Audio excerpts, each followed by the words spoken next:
Cleanup continues here on Eastern Avenue after a tractor trailer became unhinged, spilling fuel onto the roadway. Fire officials say it'll be hours before crews can clean up the mess and get that road back open.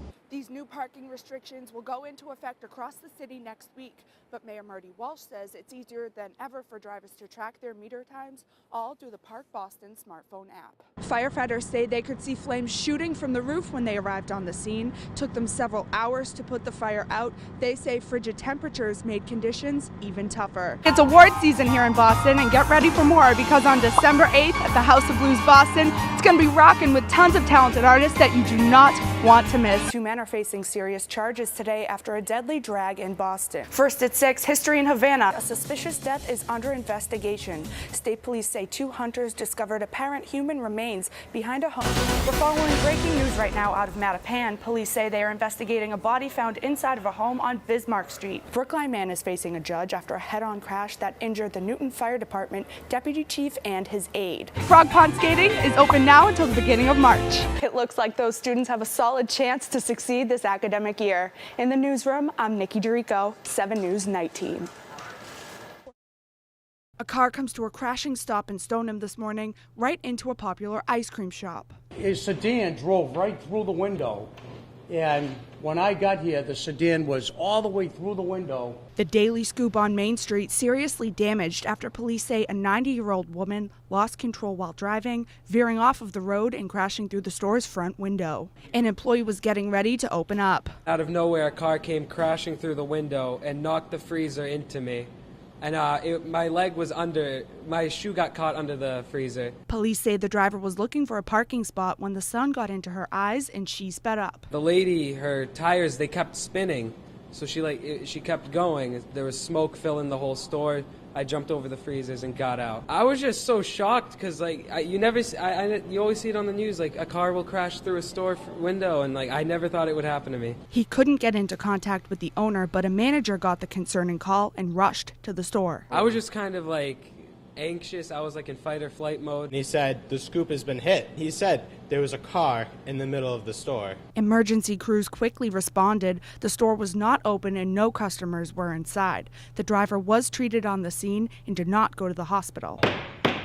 The owner says he expects the store to be closed for about a month, but is glad everyone could walk away unharmed. The biggest thing, nobody was hurt, and that's what I care about. Freezing for a reason, all in the name of Pete Frates. Hundreds taking the plunge for Pete in Gloucester.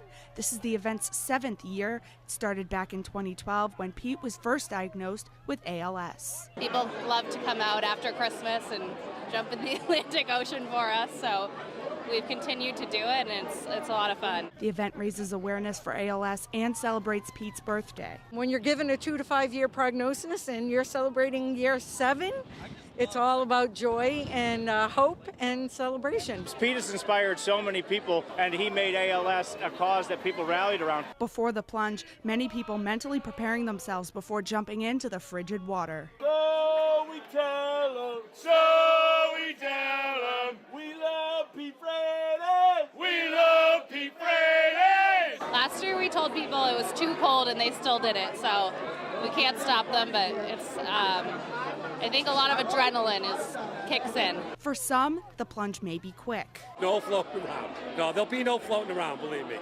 In and out. Others not afraid to do it twice. You want me to go again? I'm going again. Oh, God. Either way, Pete's family says this energy fuels him. It's amazing to see the support in the great North Shore community come out and support us year after year. It's so cliche to say the wind beneath your wings, but you know what? For him, it is. He's an eagle through and through, a BC Eagle, a St. John's Prep Eagle, and these people who are out here have been with us since day one.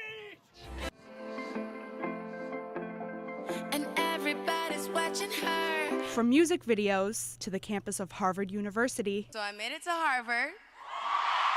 Pop superstar Rihanna receiving a big honor today. Never thought I'd be able to say that in my life, but it feels good. She was awarded Harvard University's Humanitarian of the Year Award for her work in helping to build a state-of-the-art center for oncology in her home country of Barbados. I'm incredibly humbled by this, to be acknowledged at this magnitude for something that, in truth, I've never wanted credit for. But it was this guy who stole the show. Rihanna, we thank you for your compassion, your philanthropy to help others in need, and your wonderful music. And maybe Rihanna's heart. On behalf of the children of Cambridge, I present you these flowers as a token of our appreciation.